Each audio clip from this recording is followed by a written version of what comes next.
What did I do to develop my employability? I think that's a really good question, and I think I'm quite a good case study for that because I did the classic high school to university student transition in that I didn't really care all that much about my grades.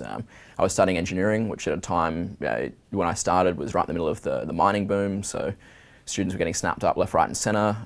Didn't really concern myself with where I wanted to be in the future. And I caught that in third year, and I realised that the kind of place that I would be satisfied working at professionally wouldn't be satisfied with me at that particular point in time. So some of the things I went about to improve that, and that was 100% about fixing my employability, was getting involved more with co-curricular activities, both within and external to UQ. So I did a lot of interfaculty sport. I captained the chemical engineering interfaculty touch team for a couple of years, and we won.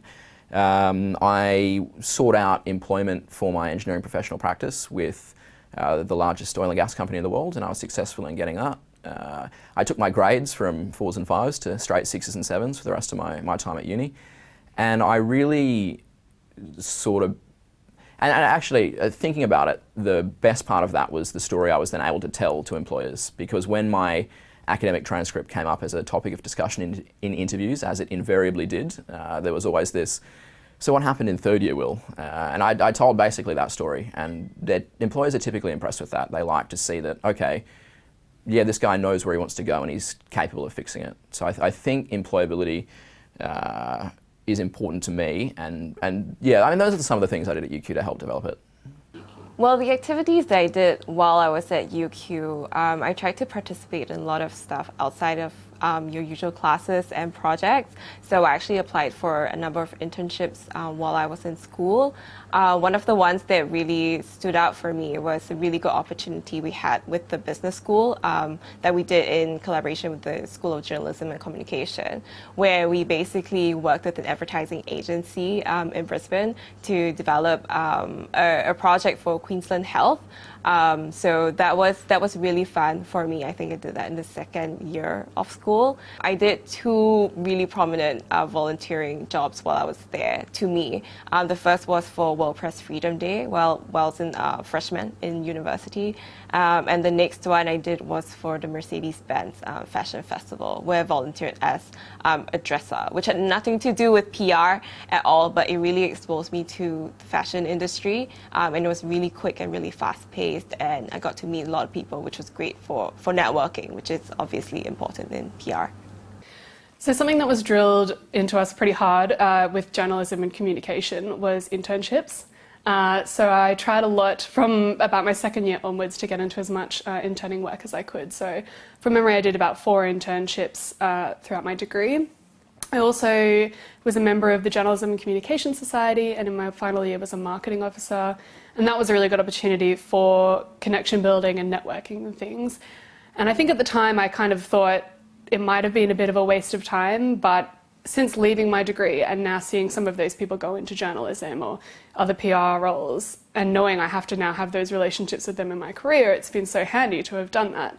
The other thing I did that was very helpful in my degree was a Vietnam reporter course, which is basically an intensive 10-day course in Vietnam where we had to apply the journalism skills we'd learned in a foreign context.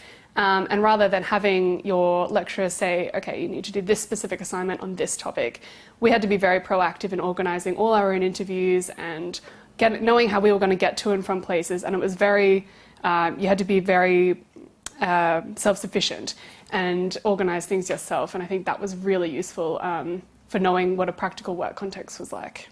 One of the important things that I did that I absolutely loved and changed my entire life and career path was the study abroad program. So I went on exchange for a year to an engineering school in France, and it was a challenge academically, linguistically, culturally, but I loved every second of it. And I had the opportunity to also join the French workforce after completing my exchange through an internship.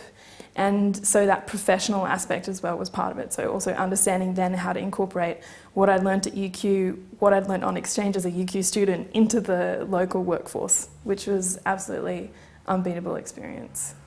When I was a student at UQ, beyond my academic background, I really tried to connect with as many people around Brisbane. So I was participating to a various area of charities. I was going to networking events, and also UQ organizes a lot of conferences. So I was attending them, meeting with the different speakers, and they provided very good insight about how it was to work within the companies, how it was to work in this specific role, and that really helped me to understand also how a business was working, really. I was also participating to the commercialization project with UQ, which really helped me to understand how to work on a project with people who are working in a company and how to maximize the effectiveness of the company as a whole. So really being part of a team and also working independently and understanding how the system was working, that helped me to gain those soft skills that I needed to secure my first job. Outside of the university, I obviously got my job, which turned into where I am now, while I was still studying. So I got that during sort of second year, and that led into a number of sort of different things with the Australian Institute of Management. It led to a number of sort of industry sort of memberships, industry bodies. I sat on some advisory boards and those sort of things. So very quickly, those sorts of things started to turn into, I guess, wider ranges of experience, which just give you, as I said, a wider scope to be able to apply the sort of learnings to.